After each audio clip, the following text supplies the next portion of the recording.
Bonjour à toutes et à tous. Alors aujourd'hui, je vous propose la correction des exercices d'entraînement de la semaine dernière qui correspondaient à l'ensemble des notions que nous avions vues dans ce chapitre et même dans des chapitres précédents. Donc typiquement, ça aurait pu être un petit contrôle, hein, mais là, voilà, on s'exerce à la maison et on corrige. Donc premier exercice, il s'agissait d'un mot croisé assez simple où je vous demandais de compléter la grille donc avec les définitions. Donc les êtres vivants du sol qui décomposent la matière organique sont les décomposeurs au pluriel.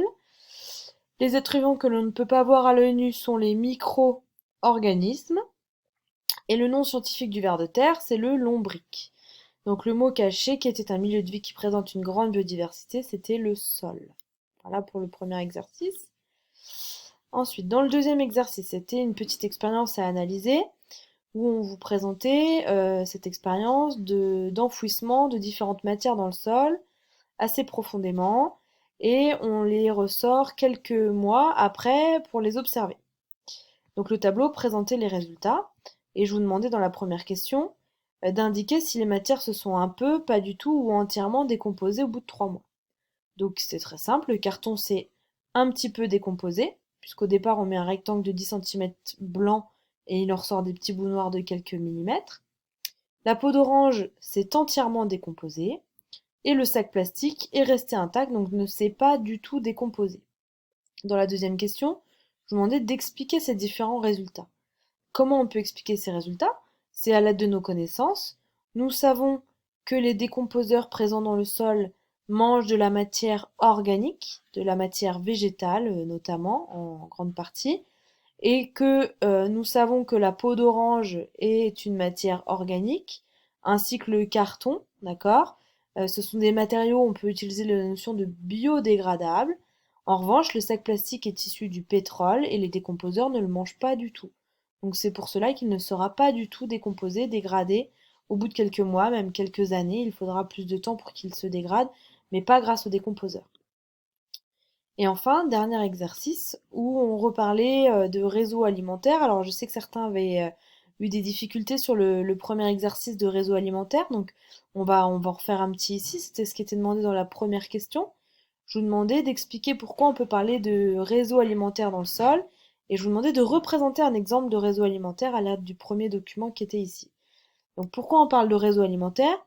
Parce que plusieurs animaux vont se nourrir de débris de végétaux par exemple et vont se nourrir les uns des autres. On a vraiment plusieurs chaînes alimentaires qui vont s'entrecouper dans le sol. Et donc pour représenter un petit réseau alimentaire, on peut. Alors je vous propose un des réseaux alimentaires qu'il est possible de faire, hein. Il y en avait d'autres qui étaient possibles de faire. J'en ai fait un qui était assez facile. Donc les débris de végétaux sont mangés par le colembole et le colembole est lui-même mangé par le pseudoscorpion. Ça, cette chaîne-là, c'est une chaîne alimentaire. Ici, on a un réseau parce qu'on voit qu'il y a plusieurs maillons communs à plusieurs chaînes alimentaires, elles se croisent, puisque les débris de végétaux sont aussi mangés par les vers de terre, et les vers de terre sont aussi mangés par les lithobies. Et les lithobies, on voit qu'elles mangent également les colemboles. Donc, les chaînes alimentaires se croisent, c'est pour cela qu'on parle de réseau alimentaire. Dans la deuxième question, je vous demandais d'expliquer pourquoi les vers de terre et les bactéries sont appelés décomposeurs. On voit dans le document 2 que les bactéries attaquent la feuille, mangent la feuille de litière, la feuille d'arbre qui est tombée.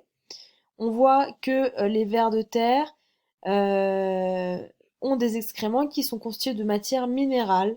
Donc ça veut dire qu'ils vont manger de la matière organique et rejeter de la matière minérale. C'est exactement le rôle d'un décomposeur. Donc les bactéries et le ver de terre sont des décomposeurs car ils mangent de la matière minérale et ils mangent de la matière organique et rejettent de la matière minérale.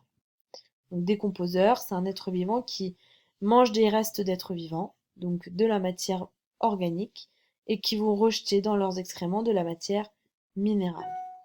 Et enfin, dernière question, pourquoi l'épaisseur de la couche de feuilles mortes n'augmente pas bien que les feuilles tombent chaque année des arbres? On peut dire que c'est grâce aux décomposeurs qui vont décomposer les feuilles mortes au fur et à mesure qu'elles tombent pour que la surface ne soit pas recouverte de feuilles d'une grosse épaisseur de feuilles. Donc, ce sont bien les décomposeurs qui vont dégrader les feuilles qui tombent chaque année et c'est ce qui explique pourquoi on ne retrouve pas des mètres et des mètres d'épaisseur de feuilles mortes en forêt. Donc j'espère que ces exercices ont été faciles pour vous. Ça voudrait dire que voilà, les notions des chapitres en cours sont bien comprises et bien assimilées. Si vous avez eu des difficultés à les faire, j'espère que la correction vous permettra de bien comprendre. Et sinon, bah, n'hésitez pas à m'écrire sur le bureau numérique et je vous réexpliquerai certaines choses. Je vous espère toutes et tous encore en forme et vous dis à très bientôt.